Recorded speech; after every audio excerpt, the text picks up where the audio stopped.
Síndrome premenstrual. Vamos primero a entender qué está ocurriendo y qué es lo que podemos hacer para sentirnos mejor, ¿vale? Es muy heavy porque hay estudios que dicen que el 90% de las mujeres han experimentado síndrome premenstrual en algún momento. ¿Qué es realmente ese síndrome premenstrual?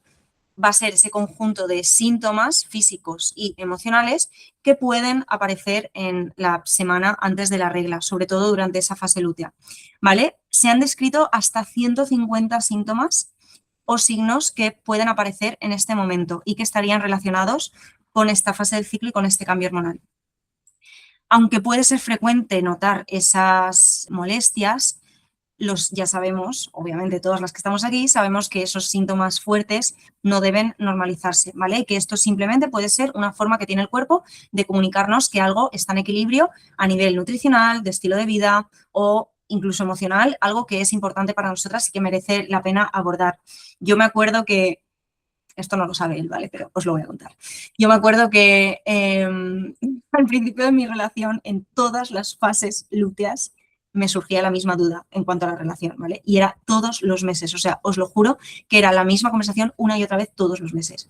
¿Qué pasaba? Que esta fase me estaba mostrando pues este desequilibrio a nivel emocional o este aspecto con el que yo no estaba cómoda. ¿Qué pasa? Que en esta fase ya no puedes lidiar con ello más y es como que tu cuerpo dice basta, sale a la luz, ¿vale?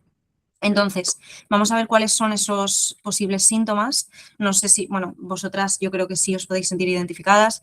Vamos a tener acné, ansiedad, inflamación, diarrea o estreñimiento, sensibilidad mamaria, antojos tanto de dulce como de salado, que esto lo hablaremos ahora un poquito más en detalle, sensación de tristeza o que tienes ese llanto más fácil, ganas de llorar, dificultad para poder concentrarse, fatiga, dolor de cabeza, irritabilidad, insomnio, migrañas también, dolor muscular o articular, sobre todo en la zona lumbar, náuseas o vómitos y ganancia de peso o esa retención de líquidos, ¿vale? Estos son algunos de los síntomas más comunes.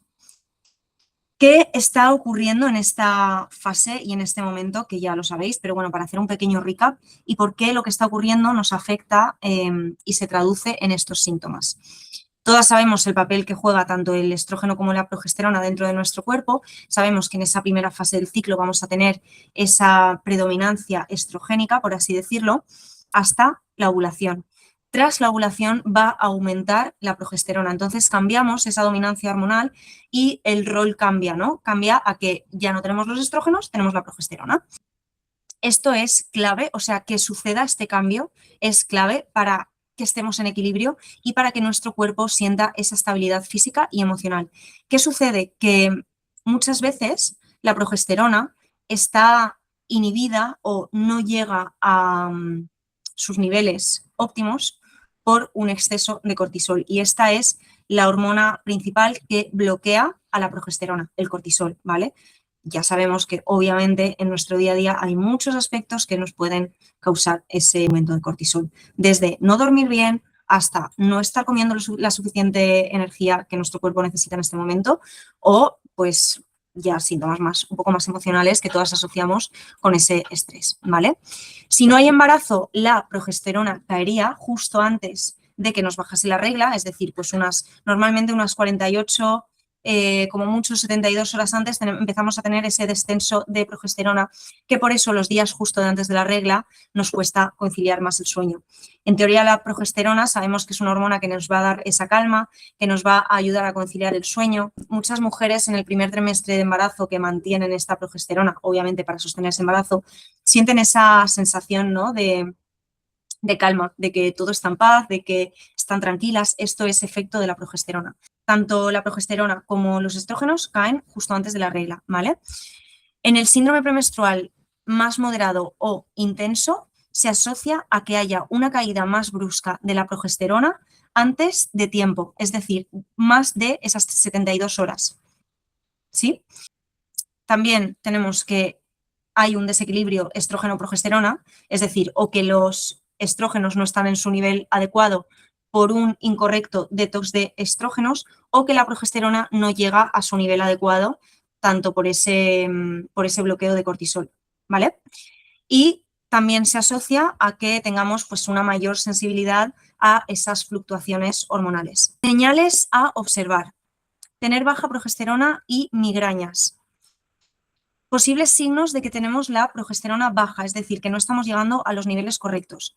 Manchado, el famoso spotting antes de la menstruación, una fase lútea más corta, es decir, que tengamos una ovulación correcta, pero que nuestra fase lútea no llegue a esos 12 días o, bueno, ya sabemos que el rango son 12 o 16 días, entonces que dure menos. Entonces nuestros ciclos pues aparecerían ciclos cortos. Y un aumento del moco cervical la semana antes previa, o sea, antes a la regla. Normalmente sabemos que esta fase suele ser más seca, que cuando vamos al baño notamos esa sequedad, no notamos esa fluidez. Entonces, esto también lo podríamos asociar a que, pues, a nivel hormonal está pasando algo, no estamos teniendo el correcto funcionamiento de nuestro cuerpo. Sí que lo que sí que es normal, por ejemplo, en cuanto al moco cervical, es que durante esa ventana de 48 o 72 horas antes de la regla tengamos un flujo más abundante, transparente, que no sería igual que el flujo fértil, por así decirlo, porque es como mucho más líquido y podéis ver esos cambios de que sea transparente o incluso, bueno, después de la ovulación ya sabéis que el moco se vuelve más espeso y más blanquecino, ¿vale? Migrañas y cefaleas, dolores de cabeza menstruales, suelen ser mucho más frecuentes en las mujeres que en los hombres, en general, las migrañas, y pueden aparecer esos 2 días previos al sangrado o durante los 3 primeros días de ese sangrado, ¿vale? Del ciclo.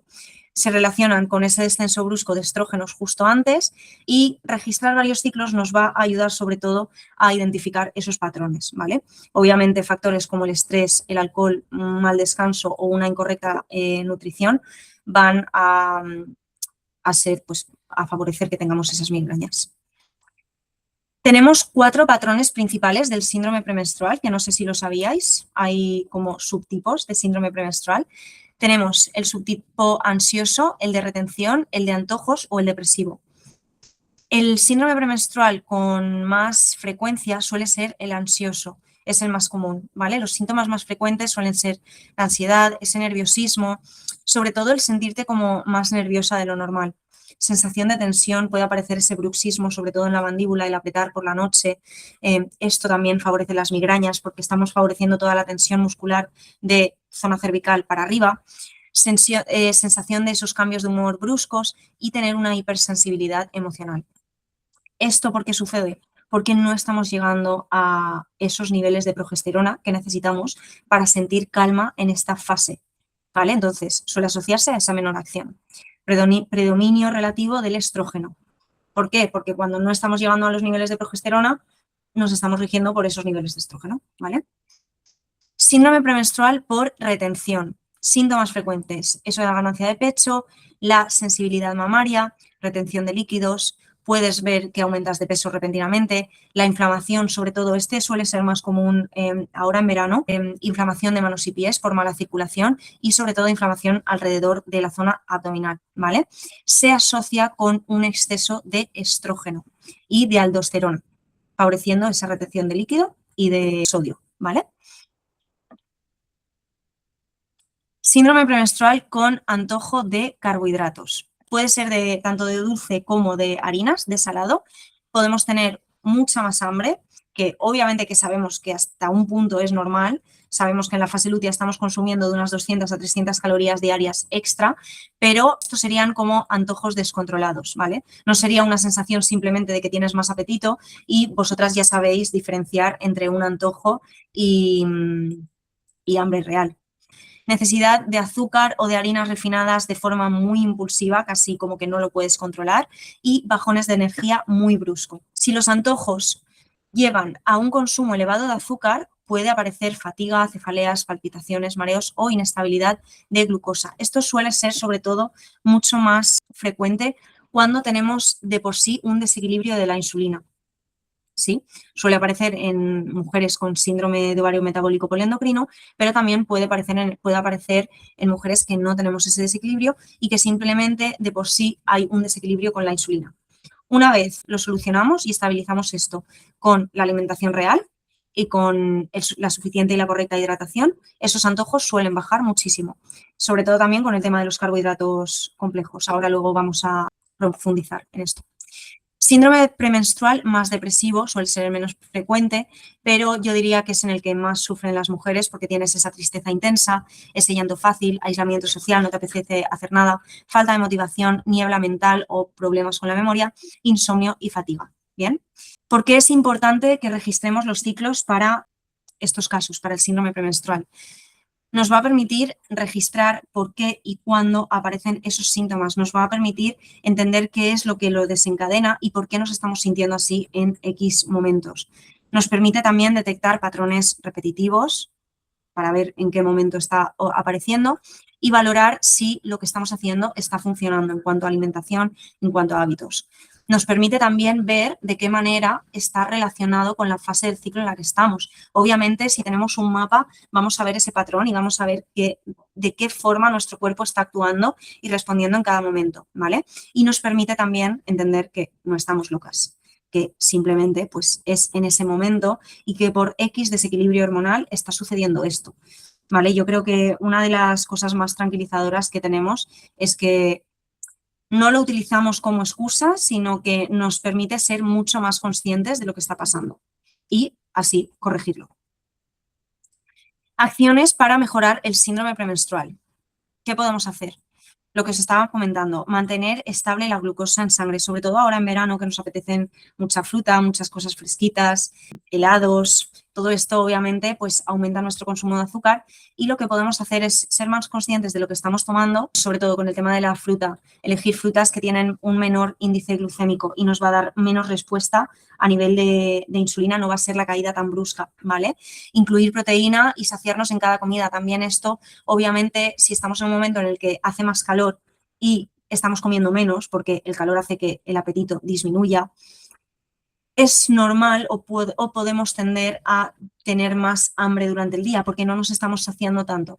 Entonces, formas de meter más proteínas, pues por ejemplo, si te haces una ensalada, mete un huevo duro, mete una lata de caballa, mete un paquete de salmón ahumado, algo que te nutra a la vez que puede ser fresquito, pero que te sacie, sobre todo para llegar a ese nivel de proteína, ¿vale? A malas también podemos incluir pues ese yogur con proteína en polvo de calidad. Bueno, ya sabéis que yo prefiero siempre las opciones más reales y menos procesadas. Fibra, acompañarlo siempre de fibra y grasas saludables. Siempre que metamos carbohidratos rápidos como puede ser la fruta, pues oye, combinarlo con los frutos secos o con algo de fibra nos va a ayudar. Y siempre introducir esos carbohidratos complejos antes que los azúcares o las harinas refinadas. Pues, por ejemplo, oye, pues si el boniato se te hace bola caliente, tómatelo frío, no pasa nada, está rico igual, ¿vale? Entonces, todo esto nos puede ayudar a mantener la glucosa estable y nos puede ayudar a mantener el equilibrio en cuanto al resto de hormonas, tanto cortisol como insulina, como progesterona, como estrógenos, ¿ok? Vamos a aumentar, obviamente, la cantidad de alimentos antiinflamatorios que estamos introduciendo para ayudar también a esa estabilidad y sobre todo en esa segunda fase son imprescindibles los omega 3. Ya sabemos que es como nuestra llave, nuestra herramienta principal para disminuir esa acción de las prostaglandinas, ¿vale? Para esto, súper importante reducir el consumo de las cosas que sí nos afectan como ultraprocesados, alcohol, azúcar o grasas trans. El otro día estaba hablando con una de vosotras, con una de las chicas del programa y me decía que claro, que se había tomado pues un par de bols de açaí. ¿Sabéis? Conocéis el açaí, ¿no? Vale, el açaí es una pulpa de una fruta súper antioxidante que es súper beneficiosa, sobre todo en fase ovulatoria y es muy buena. ¿Qué pasa? Que los preparados de açaí llevan mucho azúcar cuando no lo hacemos en casa. Entonces, claro, tú estás consumiendo algo que es un bol de fruta súper saludable, lo subí el otro día a mi historia, pero tienes que ser consciente que es una bomba de azúcar, ¿vale? Entonces, pues nada, simplemente que tengáis esto en cuenta. ¿Por qué aparecen esos antojos tan intensos? Esa desregulación de la insulina aumenta el gasto calórico en esa segunda fase, como os he dicho, el metabolismo aumenta y quemamos más calorías, entonces tu cuerpo lo que te pide en realidad es más energía, o sea, lo que necesitas es nutrirte mejor para cubrir esas necesidades. Si tú te tomas 3 huevos en vez de 1, vas a estar cubriendo esas necesidades y ese aporte calórico de una manera mucho más estable, ¿vale? Y luego vas a tener menos antojos. El cerebro va a buscar serotonina en esta fase frente a cualquier cosa. Los carbohidratos van a favorecer ese triptófano, que es el precursor de la serotonina. Por eso es tan importante que comamos y que consumamos carbohidratos complejos en esta fase, como por ejemplo un arroz integral o el plátano o el boniato, mis preferidos, ¿vale? El estrés y esa posible bajada de estrógenos van a amplificar los antojos. El cortisol eleva el deseo de alimentos, como muy rápidos, de absorción muy rápida, de energía rápida, ¿vale? Por eso también en periodos cuando estamos más estresadas tenemos más antojos de harinas o de dulces. Otra causa de por qué podemos estar sintiendo esos antojos son los déficits nutricionales, pero ya sabemos que los podemos cubrir a la perfección, siguiendo una alimentación correcta, ¿vale? Entonces, comer suficiente proteína, no pasar muchas horas sin comer, asegurarte de una buena ingesta de magnesio y vitamina B6. Para esto es clave también el cacao, un cacao de calidad. Ahora te lo puedes tomar en formato fresquito, pero el cacao es la fuente de magnesio, la mejor fuente de magnesio que podemos tomar durante la fase lútea. Es literalmente como medicina, ¿vale? Aumentar fibra, priorizar carbohidratos complejos y sobre todo priorizar ese descanso y controlar el estrés. Cuando digo priorizar el descanso, me refiero a priorizarlo de verdad y en esta fase nos vamos a beneficiar mucho de poner esos límites, de decir, oye, de entrenar el decir, no me apetece, déjame pensarlo, déjame que le dé una vuelta y ver si realmente puedo ir. Sobre todo en esta fase nos vamos a beneficiar muchísimo de eso. Vale, deficiencias nutricionales, magnesio y calcio principales. Como os he dicho, el magnesio va a participar en más de 300 reacciones enzimáticas en este momento y sobre todo te va a ayudar a reducir esa actividad muscular, reducir el sistema nervioso, que es lo que más necesitamos ahora mismo, y te va a ayudar a disminuir esa sensación de inflamación, sensibilidad mamaria, irritabilidad y ansiedad sobre todo. Y el calcio, uno de los nutrientes que más evidencia tiene también a nivel de contracción muscular y transmisión nerviosa. Vitamina B6, vitamina D, hierro y omega 3, normalmente con la alimentación cíclica todo esto lo cubrimos en fase lútea, ¿vale? Pero bueno, aquí os he dejado principalmente lo que más influye en este momento. Ejercicio físico también nos puede ayudar obviamente a mejorar el síndrome premenstrual. Ya sabemos que el ejercicio físico va a liberar esas endorfinas que van a afectar directamente a la serotonina y a la dopamina. Esto, de nuevo, va a ayudar a mejorar la sensibilidad a la insulina y va a disminuir la inflamación.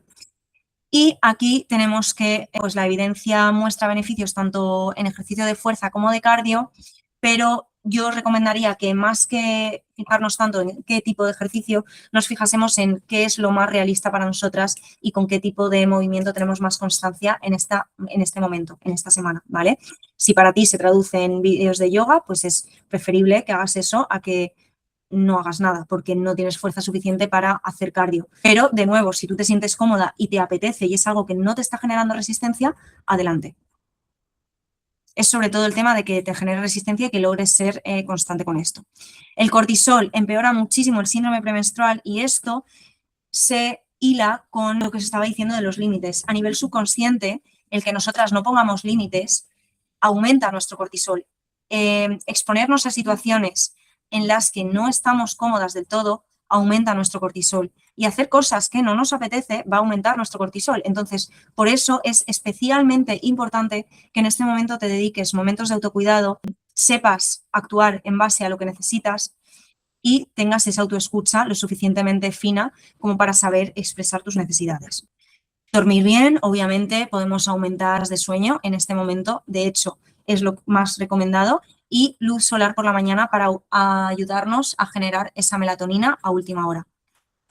Una herramienta muy potente y muy interesante que viene de la fitoterapia es el Vitex o sautgatillo, que lo podemos conocer como una u otra, y es la mayor planta con evidencia en el síndrome premenstrual, ¿vale? Puede ser muy útil para las mujeres como herramienta extra una vez estamos cumpliendo con los básicos. Ya sabéis que siempre partimos de una base y cuando esa base no funciona o funciona pero no tanto como nos gustaría, nos ayudamos de acción. Entonces, el Vitex es una de las más evidenciadas porque modula la señalización de la dopamina en la hipófisis.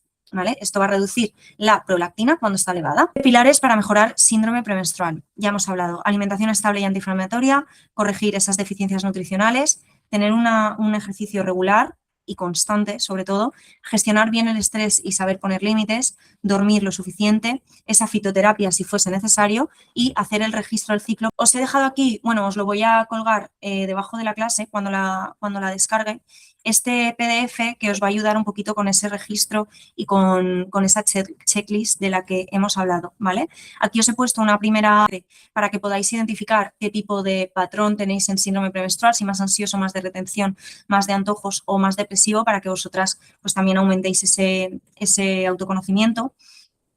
Un plan de alimentación basado únicamente en este momento, ¿vale? Priorizar la proteína en cada comida, utilizar esas fibras y esas grasas y utilizar esos carbohidratos. Os he dado algunos ejemplos abajo. Tanto alimentación, lo que estamos priorizando en este momento, lo que estamos intentando reducir, 6 acciones que podemos tomar cuando llega ese antojo descontrolado.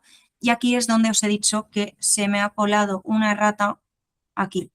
Cuando hablábamos de calcio, ya sabemos que los lácteos en nuestro caso no nos interesan, ¿vale? Obviamente es una fuente de calcio, pero también pueden ser inflamatorios. Entonces, disminuir los lácteos en esta fase va a ser primordial. Y el tofu también, de nuevo, al ser un ultraprocesado y derivado de la soja, no nos interesa. Una estrategia que funciona muy bien si estamos dando, pues, sobre todo esa sensibilidad mamaria y ese exceso de estrógenos en la fase lútea es que incluyamos verduras de hoja verde, espárragos, espinacas, acelgas. Todo esto suele funcionar muy bien. ¿Vale? De nuevo, un checklist para el movimiento, el estrés y el sueño, el tema del Vitex y un pequeño kit de alivio rápido, ¿vale? Y aquí tenéis una plantilla de registro extra por si queréis hacer ese checklist o ir apuntando en base a cómo os sentís según los días. Los 7 pilares de acción como resumen y listo, ¿vale? Vale, pues espacio de dudas.